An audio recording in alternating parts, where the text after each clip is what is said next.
이제 질답 시간 시작하겠습니다.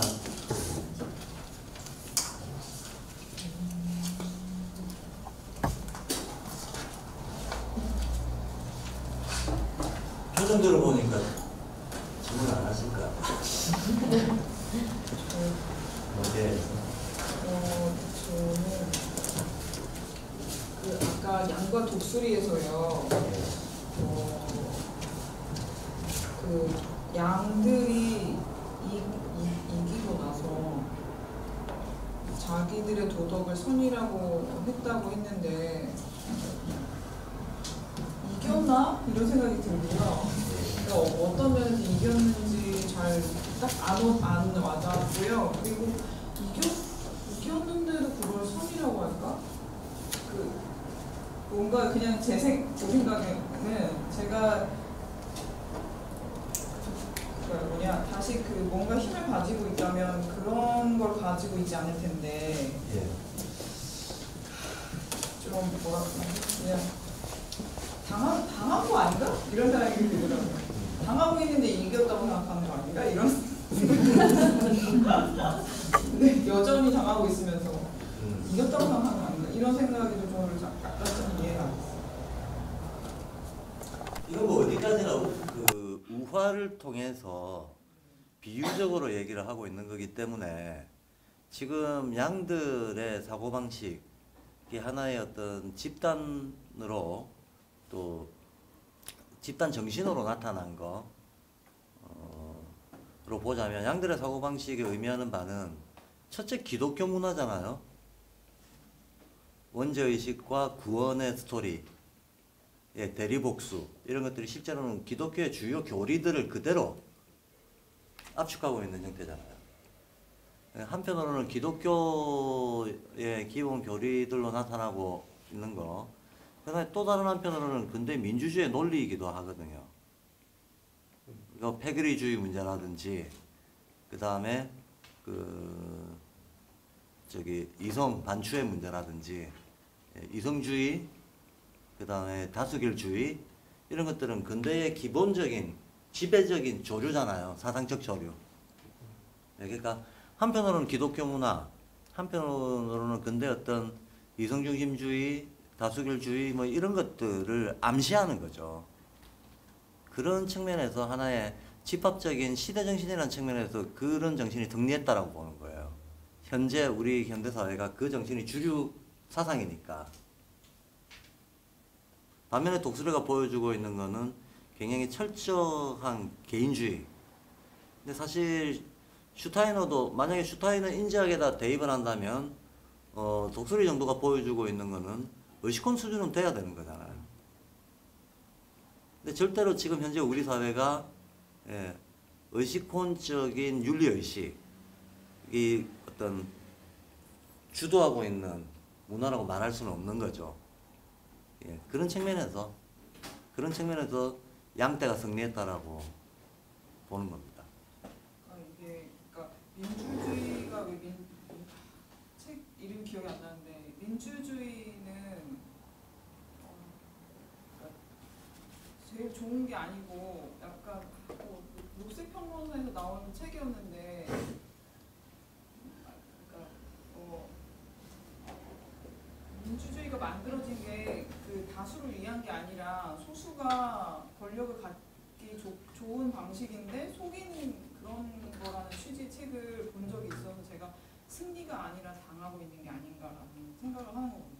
그리고 종교도 그러니까 기독교도 뭔가 종교가 이제 권력에 붙어서 좀 왜곡된 것들을 사람들한테 심어준 건 아닌가 이런 생각을 제가 많이 갖고 있는 그런 면에서 지금 니체가 다루고 있는 거는 그런 세부적인 어떤 쟁점은 얘기하고 있는 게 아니고 큰 흐름을 두고 얘기하는 거죠.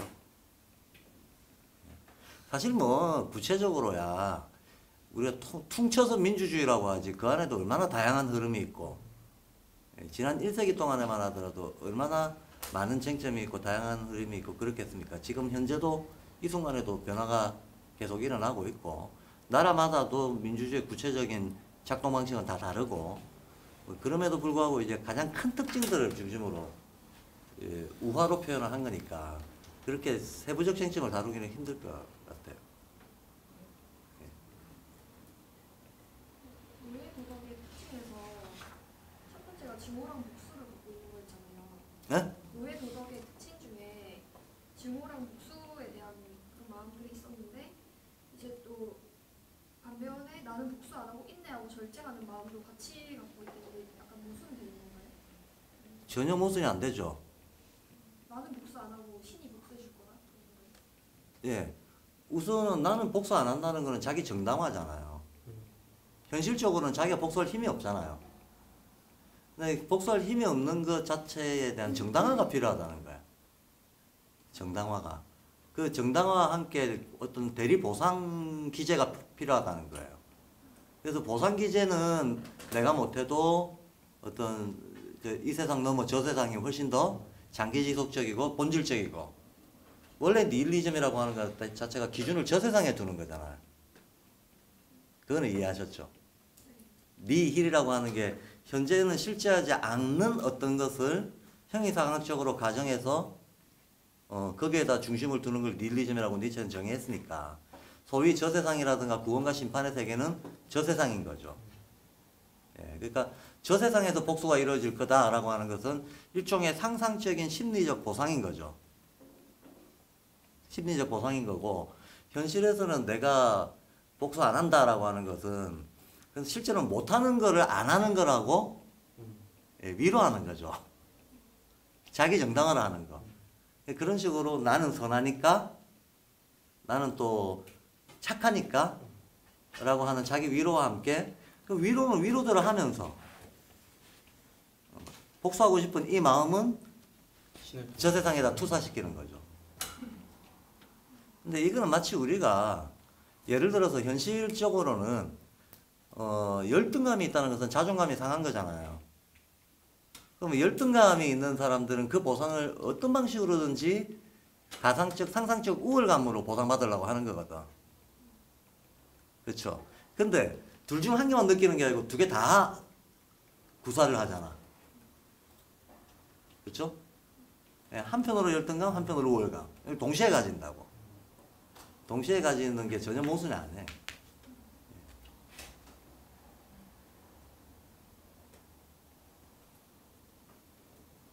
그래서 예를 들면 요즘 이제 뭐 내가 또 이런 얘기 하다가 압수수색 당할지 모르겠는데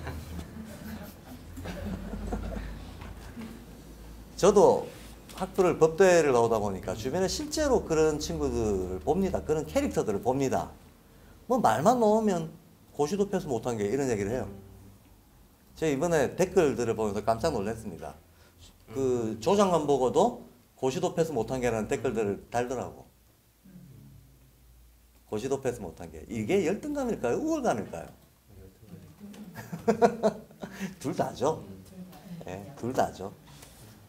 둘 다죠. 이면에서 보면 열등감, 이면에서 보면 우월감. 이 열등감에 대한 어떤 대리보상으로서 우월스러워하고 싶어 하지만 억지죠, 사실. 그와 같이 인간의 심리라고 하는 게 이제 이율배반적인 양면성을 동시에 가진다. 그래서 내가 착하니까 참는다라고 하는 문제하고, 그런데도 어떤 상상적 대리복수를 하는 문제하고 같이 간다는 거예요.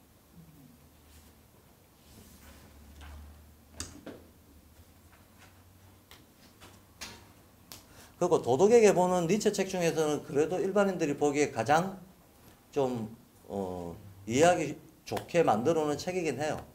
그 안에 워낙에 사례와 비유가 많이 나옵니다. 근데 그 사례들이 굉장히 우리가 일반적인 책들에서 보기 힘든 아주 구체적인 역사적인 자세한 자료들이 많이 등장하거든요. 그래서 좀 재밌는 편입니다. 한번 보시기를 일독을 강추합니다. 네. 그 양심과 관련해서 양심이 이제 공포심인 거잖아요. 네.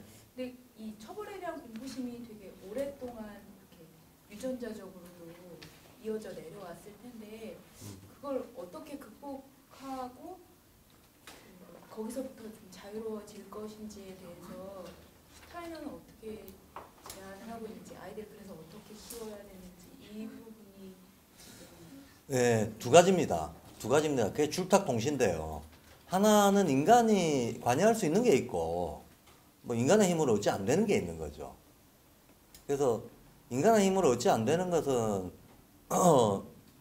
실은 아시다시피 슈타이너는 이제 이 전체 아카시아 연대기 때부터 시작해가지고 토성기, 태양기, 달기, 지구기 하면서 어떤 역사 시기들을 구별을 하고 있죠. 그래서 현재 우리가 살아가고 있는 이 시대를 후기 아틀란티스 시대라고 규정을 하면서 개인의 정신적인 발달, 성장 발달 과정과 같은 어떤 성격의 경로를 인류라고 하는 집합도 겪는다라고 보고 있고, 그러면서 이제 아주 구체적으로 몇 년도부터 몇 년도까지 대략 어떤 흐름, 몇 년도부터 몇 년도까지 어떤 흐름이라고 예지를 하고 있는 게 있습니다. 그에 따르면 르네상스 때부터 이미 오성혼이 완성되고 의식혼을 추구하는 시대적 흐름이 시작됐다라고 보죠. 시작됐다라고 보고 대략 한 2100년도까지 이 흐름이 한 매듭이 지어질 거라고 봅니다. 그 말은 한 2100년도쯤 되면 슈타이너가 자유의 철학에서 제시했던 인간상, 혹은 여기서 독수리라고 얘기했던 인간상, 그러한 인간상이 사회적으로 이상한 게 아니라 정상적인 거로 받아들여질 수 있는 시대가 올 거라고 내다보는 거죠. 그럼 이걸 이렇게 내다보는 이유는 마치 우리가 애가 사춘기가 지나야 개별적인 자의식, 어떤 독립주체적인 자의식이 강화된다. 이건 누구나 다 알고 있는 거죠. 근데 그렇게 되는 이유는 얘의 생리 변화하고 얘의 경험의 변화하고 이런 것들을 종합적으로 생각을 해가지고 그때쯤 되면 그거의 종합으로 얘가 개체자로서의 어떤 독립의식이 강해진다라고 얘기하는 거잖아요. 그와 같은 변화가 인류한테도 있다는 거거든.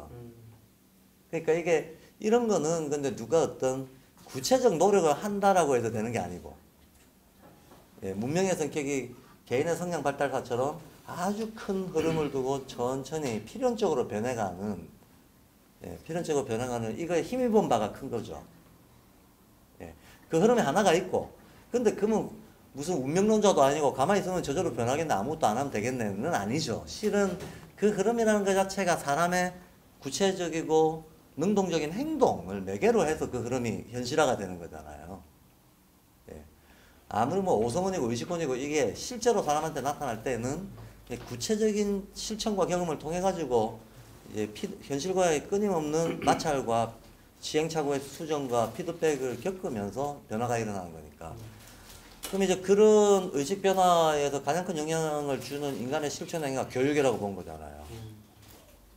그러니까 한마디로 교육으로 미래적 인간상을 예비하는 문제하고 시대의 정신이 변하는 문제하고 이게 줄탁 동시로 가야 된다는 거예요. 줄탁 동시로 가면 대략 어느 시기쯤 되면 어찌할 것이다 라는 게 일단 슈타이너는 그렇게 얘기를 하고 있습니다. 그리고 이제 슈타이너에 따르면 슈타이너 그런 얘기도 하죠. 바로 그런 어떤 성장 발달사라고 하는 거에 자연적 필연성이 있기 때문에 존리 실리해도 뭐라고 세세한 평가가 뭐 어떻다 하더라도 세계적으로 태어나는 애들이 날 때부터 까르마적으로 더 진화된 애들이 나온다라고 보는 거예요. 후세대들이 더 멍해 보여도 실은 이미 타고나는 어떤 기량, 까르마적 기량 자체를 더 이렇게 진화적으로 타고나는 세대들이 계속 나온다라고 봐요.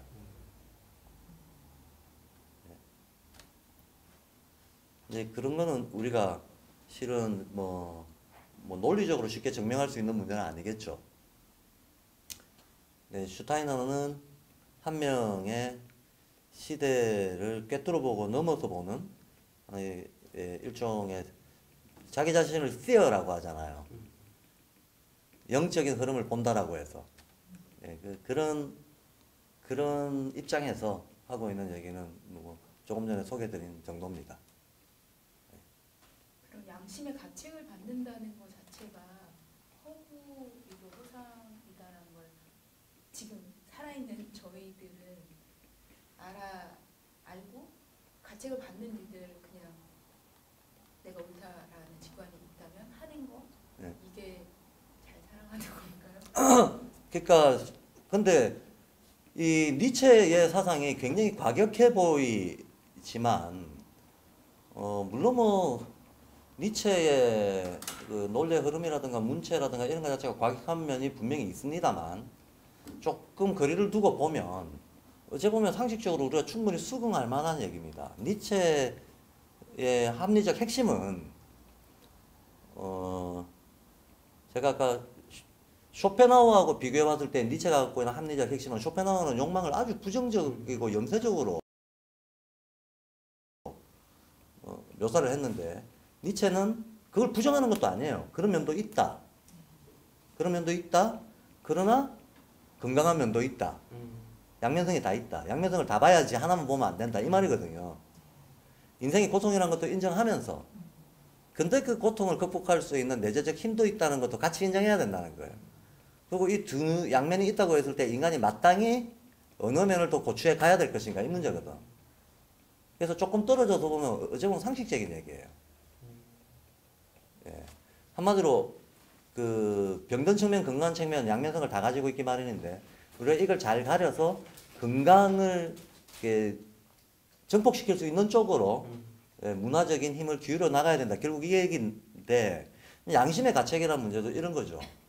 양심도 보존 본능에 입각한 양심은 말하자면 금기의식일 거란 말이야. 내가 요 선을 넘어가면 다친다라고 하는 공포감에 기초한 어떤 금기의식 이런 것들이 우리가 보통 니체가 또 비판하고 있는 양심인 거죠. 그런데 진짜로 인간한테 칸트도 이상적으로는 그렇게 말했던 자기 행위 규범이 자기 행위의 기준이 보편 준칙이 되게끔 해라 그랬잖아요. 그런 의미의 자율적인 도덕, 누구한테 강제당하거나 지시받거나 한 게 아니라 예. 자기 스스로 나 하나가 인류 누구든지 나뿐만 아니라 누구든지 각자가 인류의 전형이다라고 하는 생각을 가지고 예. 자기 안에서 어떤 자율적인 도덕 기준을 찾아내려고 하는 게 이게 바로 건강한 거죠. 똑같은 도덕도 공포심의 결과로서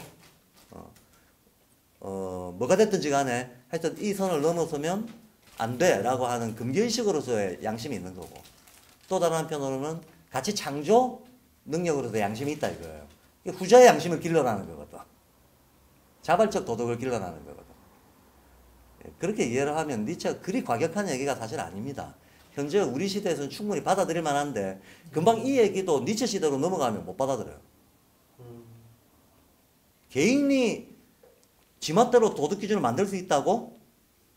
예, 그거 안 돼 라고 생각하는 게 훨씬 19세기만 하더라도 어마어마하게 지금보다는 강했을 겁니다.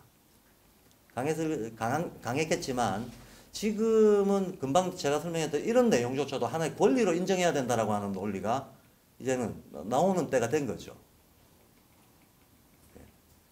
그러니까 실은 그렇게 뭐 조금 더 시대가 어떤 개인의 말하자면 인권적인 존엄성을 중심으로 해서 자율성을 강조하는 흐름들로 좀 더 강화가 된다면 저는 니체 사상이 사실은 우리가 슈타인의 자유의 철학을 봤을 때 과격하다고 생각 안 하잖아요. 예, 그런 정도로 수용될 수 있는 때가 분명히 다가오고 있다라고 봅니다. 선생님 그러면 그 자유 철학에서도 보면 이제 윤리에 대해서 다루면서 개인 스스로가 스스로 나온 것이 윤리의 원칙이 되어야 하고 그렇죠. 그 원칙이 사실은 개인에서 나왔지만 세상 안에 있는 나이기 때문에 그렇죠. 세상과 모순되지 않고 그렇죠. 그런 유기적인 이런 면으로 보면 모두가 독수리가 된다 해도 그렇죠. 서로 싸우거나 다투거나 이런 그렇죠. 상황이 아니라는 거죠. 그렇죠. 굉장히 성숙한 개인을 가정하는 거죠. 그래서 우리가 슈타인의 철학을 봤을 때는 과격하다고 안 느끼는 이유가 발달론을 제시하면서 굉장히 높은 단계의 높은 의식 수준의 개인을 제시를 하니까 사람들이 그럴 수 있겠다라고 생각하는데 니체는 그런 거를 슈타이너처럼 이렇게 세세하게 발달론적으로 제시하는 게 아니고 상을 가지고 딱 대비를 시켜버리니까 좀 과격하다고 느끼게 되는 거죠. 근데 사실은 그렇지 않다는 거예요. 아까도 제가 낙타, 사자, 어린이 이런 발달 단계 중에서 어린이 같은 상태를 말하는 거다 그랬잖아요. 그게 발달론이다 그랬잖아요. 네. 그래서 실제로 사람한테 나타날 때는 실제로 사람의 성숙이라고 하는 것 자체가 누구든지 이 세 단계를 거치거든요. 누구든지 이 세 단계를 거칩니다. 어렸을 때는 모방과 권위에 따라 가지고 세상을 배우는 거 이거 단계를 안 거치는 존재가 어디 있겠어요? 예, 그거 낙타잖아요. 그럼 모든 인간은 다 낙타인 거지. 다 낙타 단계를 거치는 거지. 그러다가 사춘기와 청년기를 거치면서 예, 자기 자존감을 얼마만큼 이제 어떤 정도로 형성시키는가에 따라서 사자의 단계를 통과하는 거죠. 여기까지는 다 일반적인 거죠. 그 다음 얼마만큼 이제 삶의 고통에 대해 가지고 건강한 태도를 가지느냐에 따라서 어린이가 될 수도 있고 못 될 수도 있고 사자 단계로 갔다가 낙타하고 사자 사이에서 타행할 수도 있고 더 올라갈 수도 있고 예. 실은 그래서 워낙에 니체가 시대 선구자로서 모든 선구자들이 그렇지만 자기 사상이 새로운 만큼이나 사실은 당대에서는 대중적이고 합리적으로 논의되고 토론되고 받아들여지기 힘들잖아요. 그러니까 니체는 일종의 마치 옛날 어른들이 어린애들한테 메시지는 전달해야겠는데 토론이 안 되면 동화를 만들어서 얘기하듯이 우화를 만들고 비유를 쓰고 예, 아포리적인 어떤 시적인 글쓰기를 하고 이런 형태로 자기 표현을 하려고 했던 거거든. 예. 그거는 그 시대 속에서 니체가 느꼈던 시대와의 불화에서 오는 표현 방식이었던 것이지 지금에 와서 니체 사상의 핵심을 그 표현적인 과격함을 좀 제끼고 예, 합리적 핵심을 이렇게 객관화시켜서 보면 우리가 그거를 이렇게 경기를 일으킬 그런 사상이 아니다라는 거예요. 그렇죠. 욕망에 대해서도 그렇죠. 사실 지금 우리 스스로만 하더라도 비단 1세기 전에 비해서 금욕주를 훨씬 벗어났습니다. 시대 자체가. 지금 뭐 개성을 중요하게 생각하고 개인의 끼를 중요하게 생각하고 꿈과 희망을 키워라 어쩌고 저쩌고 자본주의 발달을 위해서라도 우리가 소비 욕구를 불러일으키기 위해서라도 개인의 욕망들을 막 정당화하잖아요. 예. 지금 정당화되고 있는 수많은 개인주의적 욕망들이 불과 100년 전이었으면 전부 금기 대상들이에요. 예. 그만큼 시대가 부지불식간에 바뀌는 거죠. 이렇게.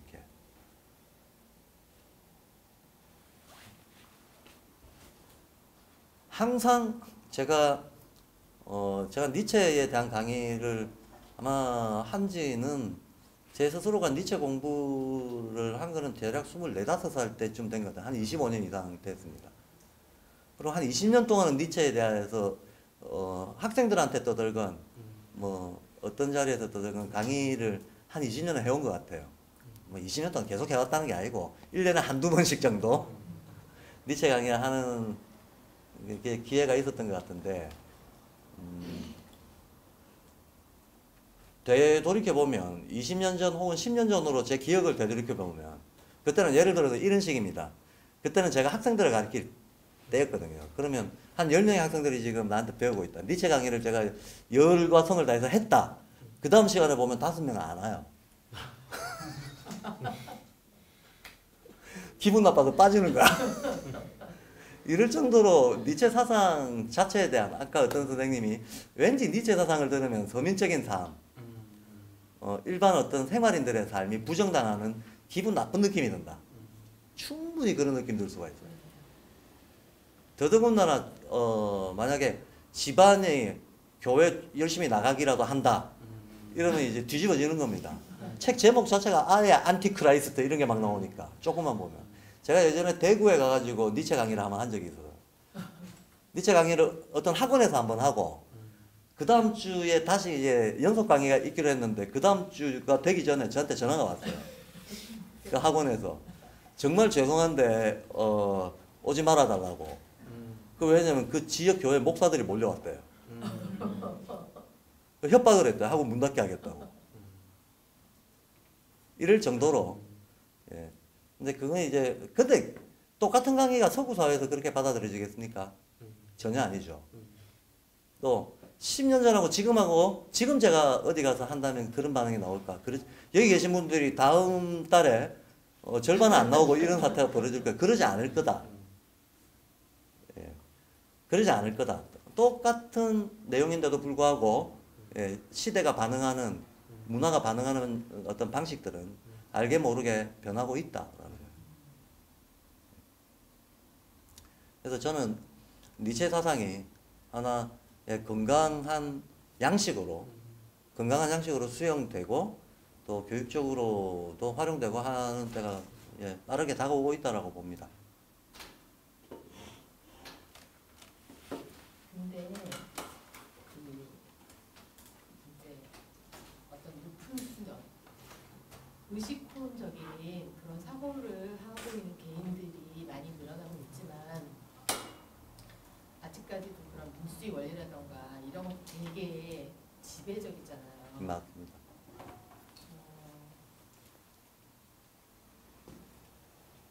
그래서 그 무슨 말을 하려고 그랬는지 그런 단계로 가는 것이 굉장히 이게 그냥 이렇게 굉장히 어려울 것 같다라는. 예, 맞습니다. 근데 예. 욕망의 그런 것들을 그러니까 자기의 그 욕망충으로 많이 가고 있고, 네 그런 그리고 또 그 나약함들, 양적인 그런 양의 모습의 인간의 모습 그런 것들이 아직도 굉장히 이렇게 개개인이라던가 아니면 그 어떤 그룹 이런 데서 많이 작동하고 있기 때문에 그게 상당히 비관적이다는. 그렇죠. 사실 조금 전에 제가 금방 말씀드렸던 건 니체의 얘기를 들으면 많은 사람들이 기분 나빠한다는 얘기는 평소에 자기가 그렇기 때문이잖아요. 어라? 내가 애써서 추구하고 옳다고 생각했던 게 지금 비판받았네? 라는 이런 자기가 동일시하고 있는 부분들이 비판받았다라고 하는 느낌을 받게 되는 거거든요. 우리 일상생활 문화에서 양떼들의 모습이 당연한 거라고 공유되어 있는 것들이 너무 많은 거죠. 자기가 이거를 별로 의심해보지 않고 그동안 동화되어 왔던 시간들이 있고, 예. 그리고 우리가 설사 금방 선생님 말씀하신 것처럼 선생님이 말씀하시기를 일상생활에서 그런 문화가 주류적이고 지배적이기 때문에 변화가 너무나 어려울 것 같다라고 말씀하셨거든요. 그렇죠. 사실은 그냥 말이 쉬워서 어떤 문화적 흐름이 변한다라고 얘기를 하지 아주 조그만 변화 하나도 실제적으로 변화되는 과정은 복잡하게 할 뿐은 말할 것도 없고 어마어마한 희생, 대가를 치르고서야 예, 반복적인 고통을 치르고서야 어쩔 수 없이 바뀌잖아요. 야, 이거 불가피하네? 근데 그거는 저는 개인이든 집단이든 마찬가지라고 봅니다. 어떤 동일한 시행착오에 대한, 심지어 역사적으로 보자면 피해 대가를 치르고서야 그 불가피성을 받아들이게 된다는 거거든요. 예. 사실, 그냥 개념상으로 의식혼이라는 말을 쓰니까 지난주에 제가 3.1운동이 인류에게 하나의 평화운동을 선언했던 것이 의식혼적인 의미가 있다라고 했습니다만 그래서 그럼 좋다. 그럼 100년 전 3.1운동부터 해가지고 지금까지. 근데 지금까지도 어떻습니까? 뭔가 저항이 일어났을 때 평화운동이 대세인가요? 폭력저항이 대세인가요? 여전히 폭력저항이 대세입니다. 만약에 평화운동이라고 지칭할 수 있는 그것들이 치러온 희생의 양을 한번 생각해 보세요. 지난 100년 동안 지금도 어디선가 만약에 평화운동이 일어난다면 또 비슷한 피해 대가를 치르는 문제들이 계속 발생할 겁니다. 예. 무려 100년이 지났습니다만. 예. 그러니까 쉽게 일어나는 문제는 결코 아니죠. 근데 조금 다른 얘기를 말씀을 드리고 싶어요. 조금 다른 얘기인데 제가 맥락이 연결된다고 생각해서 좀 지난 아카데미에 했던 신지학과 연결해서 학교에서는 잠깐 언급했던 거이기도 한데 오늘 안 보면 한 달 뒤에 봐야 될 분들도 몇 분 계셔서 그냥 말씀을 드리겠습니다. 어차피 이 발도르프 계통에서는 인지학에서 카르마를 인정하잖아요. 카르마를 인정한다는 것은 전생을 인정한다는 거잖아요. 네. 근데 이 전생에 대해서 슈타이너가 설명을 할 때 뭐를 가지고 예를 들어서 비유를 해서 설명을 하는가 하면 인간이 하루 동안에 자고 일어난 거에 비유를 하거든요. 예, 자고 일어나는 거. 잠이 들면 우리가 4구성체로 이루어져 있는데 잠이 들면 신체와 에테르체를 한 묶음으로 하는 상대적으로 물질적인 부분하고 아스트랄과 자아체를 한 묶음으로 하는 상대적으로 정신적인 부분하고 이렇게 떨어진다는 거죠.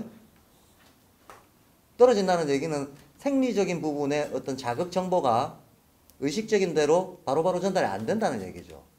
그 잠든 상태가 바로 그 상태라는 거예요. 그럼 우리가 죽었다라고 하는 거는 많이 떨어지는 거죠. 많이 떨어져서 얘는 얘대로 자기 순환계로 들어가 버리고 얘는 얘대로 연계로 가서 순환한다는 얘기거든요. 그렇잖아요. 예.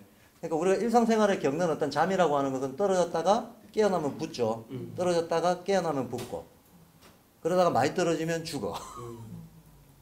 이렇게 되는 과정을 얘기하는데 하루하루의 잠과 잠꿈깸이 있듯이 조금 더 큰 단위에서의 삶의 어떤 윤회적 잠꿈깸이 있다라고 보는 거죠.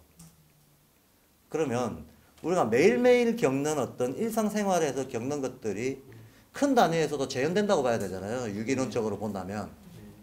그러면 우리가 아침에 딱 일어나면 제일 먼저 뭐부터 하는가? 잠들었다가 일어났을 때 우리가 제일 먼저 해야 될 게 뭔가? 기억을 빨리 재현시켜야 되는 거예요. 어제까지 내가 뭘 했는지를 빨리 재현을 시켜야 됩니다. 만약에 인간의 기억이 잠들었다가 일어났을 때 어제까지의 기억이 끊긴다 그러면 인간은 매일 아침 새롭게 여기가 어디지? 나는 누구지? 내가 뭘 해야 되지? 예. 이런 모든 근본적인 질문들을 매일매일 겪게 될 텐데 그건 불가능하니 그렇게는 못 살아가는 거죠. 근데 인간이 매일매일 살아갈 수 있는 이유는 빠르게 어제까지의 기억을 재현시키고 어제까지 내가 무슨 일을 했지? 내가 어떤 인간이었지? 뭘 하고 있었지? 오늘 뭘 해야 되지? 라고 하는 것을 기억의 연속성으로 빨리빨리 가져오기 때문에 살아갈 수가 있는 거죠. 오늘 내가 무엇을 할 것인가는 어제까지 내가 뭘 했는가에 직접적인 영향을 받는다는 거예요. 그래서 어제까지의 기억의 재현, 이거를 한 삶 전체로 놓고 보면 뭐가 되겠습니까? 전생의 기억의 재현, 이게 까르마를 깨닫는 거잖아요. 까르마의 내용이 전생 기억이라 그러잖아요. 전생 기억이다. 그러면 인간은 자기 카르마가 무언지를 알므로써, 근데 카르마를 구체적인 정보로서 아느냐 아니면 직관으로 아느냐 이건 별개의 문제. 어찌되었든 것이 간에 내가 어떤 존재고 어떤 과제를 가지고 있는 존재다라고 하는 걸 아는 거를 카르마를 재현한다라고 한번 정의를 해보죠. 그걸 동양에서는 지천명이라고 얘기하는 거겠죠. 자기 천명이 뭔지를 안다. 이 세계에서 과제가 뭔지를 안다. 자, 오늘 내가 뭘 해야 되는가를 안다는 것은 어제 재현을 해야 된다 그랬습니다. 이번 생에서 내가 뭘 해야 되는지를 안다는 것은 지난 생까지 내가 뭘 이어왔는가를 알아야 된다는 거예요. 똑같은 논리인 거죠. 똑같은 논리입니다.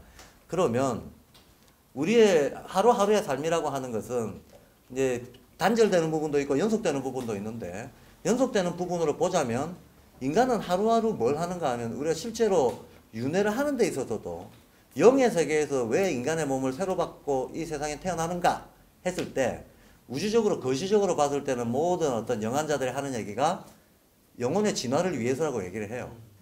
전생에서 쌓은 게 있다면 그 쌓은 데에서 한 발 더 나가기 위해서 그 새로운 배움, 한마디로 우리의 삶이라고 하는 것은 거대한 학교라는 거죠. 삶이라고 하는 우주적 학교, 우주적인 학습의 장, 여기에 다시 돌아와서 새로운 경험 속에서 좀 더 성장하고 그 영계와 현실계의 어떤 성장의 순환을 이어가기 위해서 태어난다라고 얘기를 하는 거죠. 그럼 하루하루의 우리도 그날 뭘 하는가 하면 어제까지 했던 거 연속성상 중에서 하고 있던 게 있으면 그걸 좀 더 잘하려고 애를 쓰는 매일의 삶을 살아가는 겁니다. 그러니까 진화 본능이 있다는 거예요. 진화 본능이 있다. 어디까지? 신과 합일될 때까지. 호모데우스, 인내천, 이런 어떤 신과 합일에 이르기까지 인간은 진화 본능을 가지고 있어서 그것이 큰 어떤 인생의 단위에서도 매일매일의 일상의 단위에서도 너무나 무의식적이고 자연스럽게 반복 재현이 되고 있다. 반복 재현이 되고 있다. 근데 중요한 것은 여기서 까르마는 본질적으로 우리가 현실에서 겪는 거로 비유를 하자면 결국 그 핵심적인 의식의 본질적 내용은 기억이에요. 기억입니다. 기억인데 기억이라고 하는 것은 특성상 반복돼야 돼요. 우리가 아까 제가 의지교육 말 안 된다. 그 감성화하는 거지 의지교육하는 거 아니다라고 얘기했죠. 근데 감성화를 하기 위해서도 반드시 이 전제로 깔려야 되는 게 반복이에요. 반복.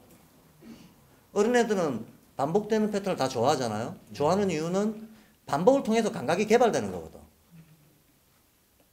반복을 하지 않으면 감각이 개발이 안 되죠. 그 감각이 능숙하게 개발됨으로 인해서 인식 능력이 커지는 거잖아요. 발달이 이루어지는 거죠. 그러니까 반복 없는 발달은 없다라고 봐야 돼.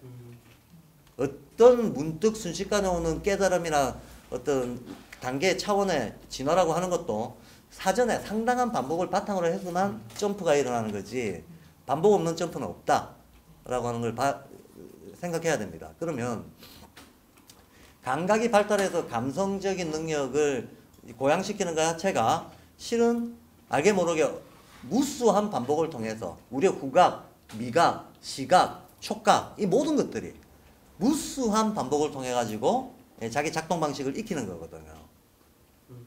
그렇게 해서 개발이 돼 가지고 그보다 더 상위의 능력들로 이제 종합이 돼 나가는 방식인데 그러면 우리가 오늘 내가 예컨대 뭐 예술적인 훈련을 했던 뭐 체육을 배웠던 기술을 배웠던 혹은 학습을 했던 이 모든 과정들은 학이라고 하는 게 원리를 아는 거고 습이라고 하는 게 반복하는 거잖아요. 학이시 습. 틈날 때마다 반복하는 거. 네. 네, 원리 알아놓고 시, 습. 네, 적절하게 그것도 실제로 틈날 때마다 반복하는 걸 통해서 우리는 어떤 발전을 이룹니다. 발전을 이룬다고 했을 때 자, 반복을 한다는 것은 좋은 것도 반복하고 나쁜 것도 반복하면서 조금 나아지는 거잖아. 다시 말해서 시행착오를 무수하게 겪으면서 아이들이 뛰기 시작할 때 얼마나 많이 쓰러지겠습니까? 처음엔 두 발로 서는 것 자체가 힘들고 아장아장 이렇게도 걸어보고 저렇게도 걸어보고 힘을 줘보고 빼고 하는 걸 얼마나 연습해보고 비로소 자연스럽게 걷게 되냐는 거예요. 이 과정에서 실은 시행착오도 반복하죠. 잘못된 것도 반복합니다. 잘못된 걸 반복해가지고 잘못이네 하고 자각하는 몇 번의 순간들을 거쳐서 그 잘못을 이제 교정하는 노력을 해 나가면서 변화가 일어나는 거겠죠. 그러면 어제와 오늘의 관계를 생각해도 우리가 뭔가를 하고 있던 중이라면 잘못도 재현하면서 조금씩 나아집니다. 잘못도 재현을 몇 번씩 거듭하면서 조금씩 나아집니다. 삶을 전체적으로 통틀어 놓고 보더라도 내가 내 까르마를 안다라고 하는 어떤 상태에 이르기까지 우리는 얼마나 전생에 내가 행했던 잘못을 다 반복하겠습니까? 즉 다시 말해서 인간은 자기의 천명을 어떻게 하는가? 그 전생까지의 잘못을 무지하게 반복해서 안다는 거예요. 이 생에서. 이 말을 제가 왜 하는가 하면 그렇다면 쇼펜하우어가 했던 말이 맞네. 인생의 본질은 고통이네. 잘못된 걸 반복해야 아니까. 근데 이제 쇼펜하우어는 그까지만 본 거고 니체는 그 반복을 통한 새로운 발전을 이어나갈 어떤 동력이 인간 내면에 있다. 그것이 거의 신성이다라고 얘기하는 그 측면을 조명하고 그걸 더 키워야 된다라고 얘기했다는 점에서 쇼펜하우어하고 다른 거지. 니체가 인생이 고통스럽지 않다고 얘기한 건 아닙니다. 고통스럽지 않다고 얘기한 건 아니다. 자, 그래서 이제, 그러니까 이와 같이 어떤 삶의 고통이라고 하는 것이 필연이다라고 하는 걸 우리가 알아버리면, 인정해버리자면, 어린애는 고통을 긍정할 수 있다 그랬잖아요.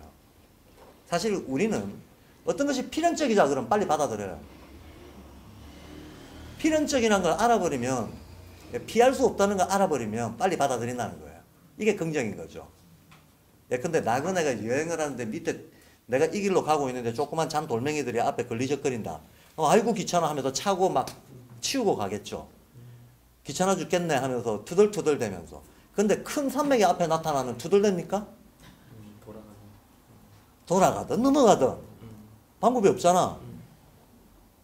돌멩이에 비교할 수 없이 큰 노고를 치러야 되지만 이걸 두고 투덜투덜 댈 생각도 안 해요. 이건 투덜댈 대상이 아닌 거야. 예. 그렇잖아요. 필연이라는 걸 알아버리면 이게 아무리 무게가 크다 할지라도 받아들인다는 거야. 받아들이고 기왕에 받아들이고 넘어가야 된다면 즐겁게 넘어가자 이런 마음이 된다는 거야. 이게 이제 고통도 긍정하고 유의로 승화시킬 수 있다라고 하는 게 되는 거겠죠. 처음에 이거 제가 이 얘기 왜 시작했죠?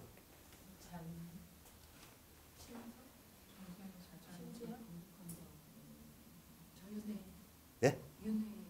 윤회? 어쨌든 우리가 지천명은 고통을 통해서만 고통의 재확인을 통해서만 지천명에 이르게 된다. 니체는 사실 이걸 통찰한 겁니다. 예. 이미 통찰을 한 거라서 저는 이 얘기 하려고요.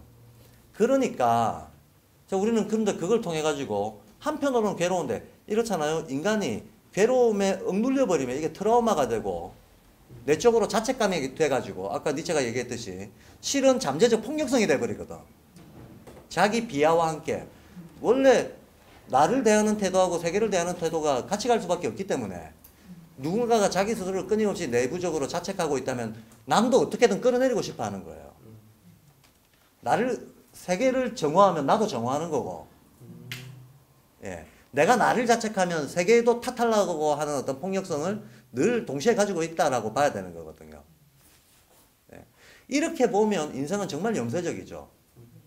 이렇게 보면 정말 인생은 염세적이지만 실은 이런 고통스러운 과정을 통해서 얻어지는 결과, 이어지는 결과는 지천명 플러스 일종의 진화본능의 개화거든요.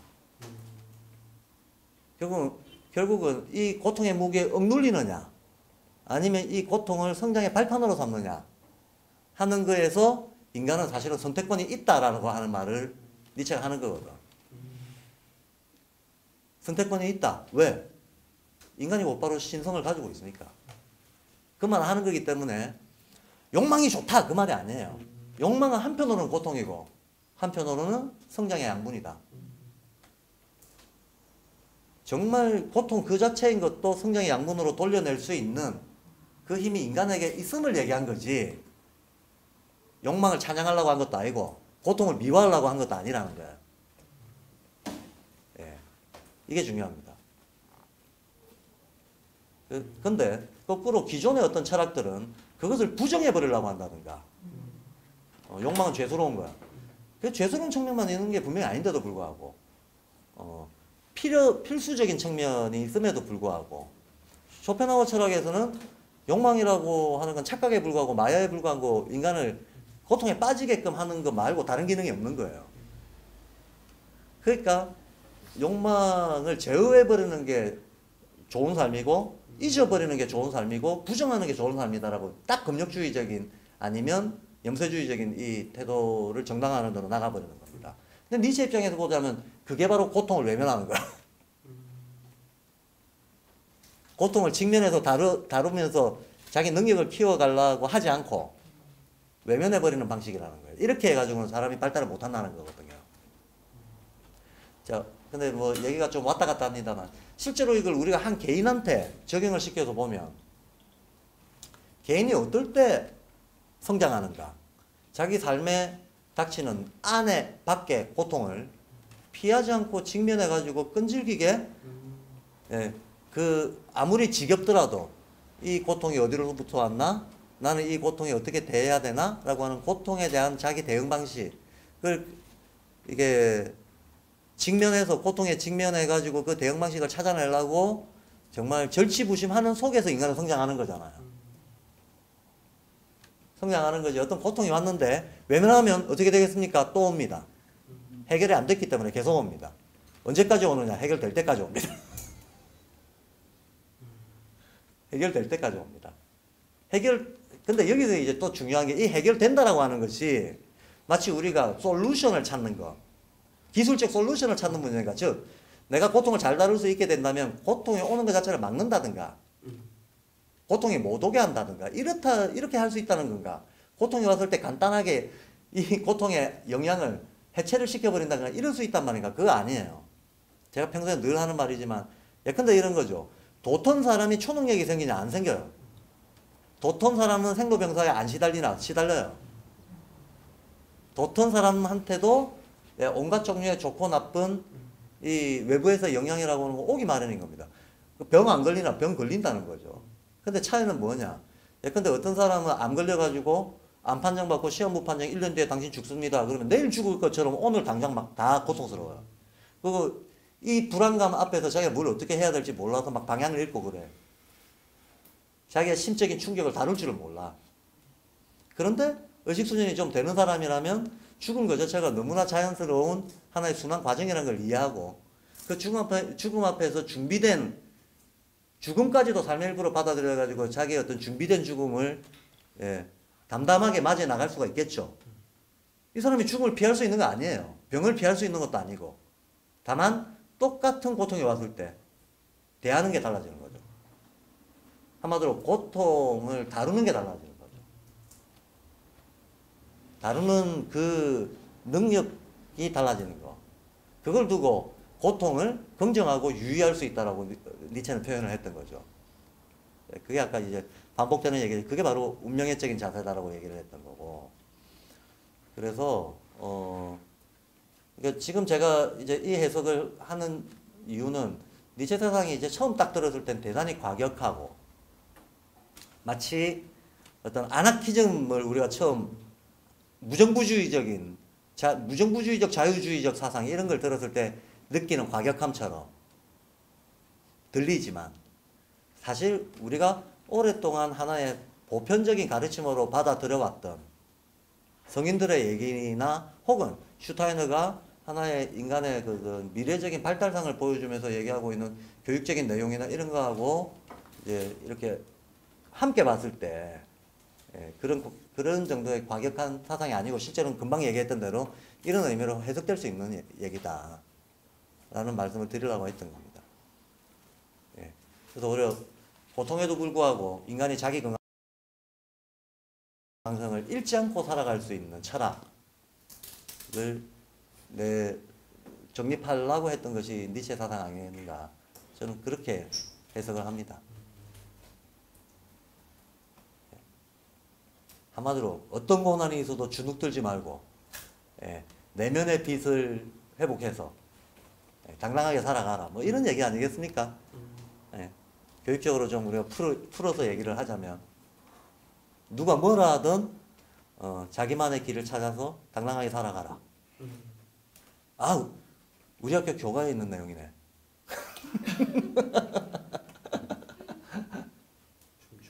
저희 학교 교과 만들었습니다. 이제 막 보급해야죠.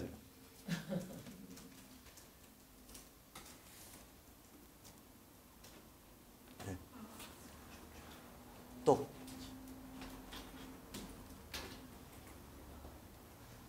자, 질문은 요 정도까지 받고요. 드디어 이제 다음 달부터는 또 새로운 단계로 들어갑니다. 새로운 단계로 들어가고 사실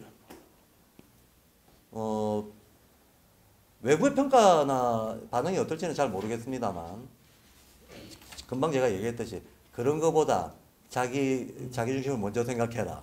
따라서 생각해 볼 때 우리 내부적으로 볼 때도 저 자신도 예전부터 제가 계속 현대철학과 인지학의 관계에 대한 정리가 필요하다라고 많이 떠들었습니다만 금년이 제가 강의를 통해 가지고 이걸 한번 정리하는 첫 해입니다.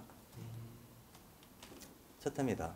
강의로서 이거를 체계적으로 내볼 수 있었던 것은 금년이 첫 기회입니다.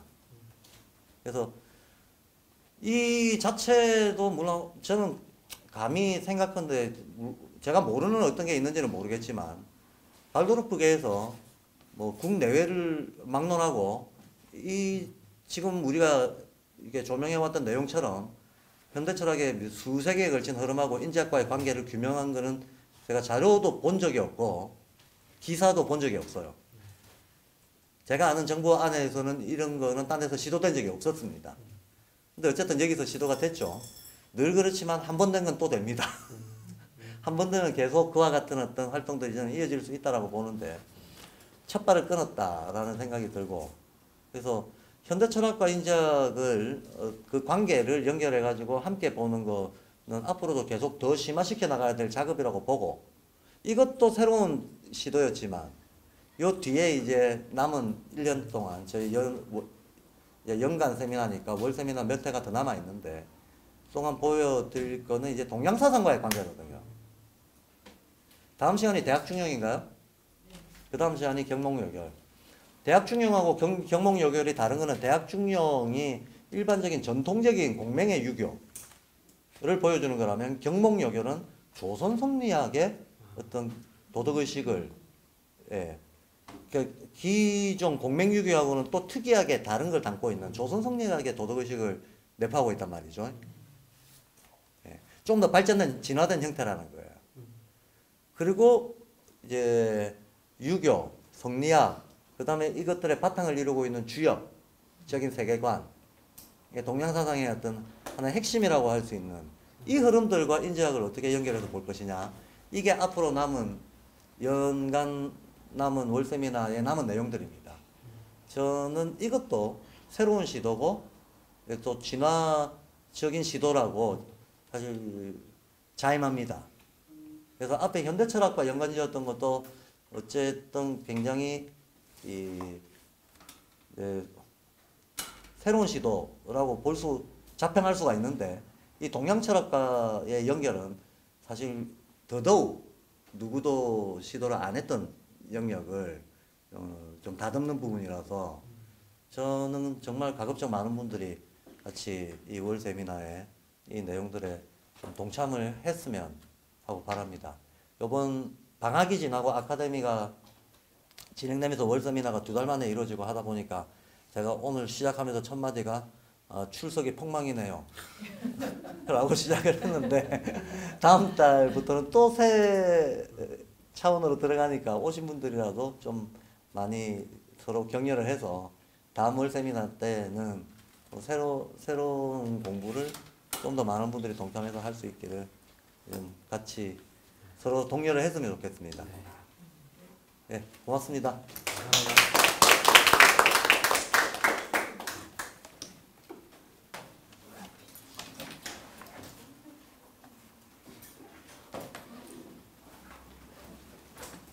학교 설명회 얘기해주세요. 예? 학교 설명회. 10월 12일 날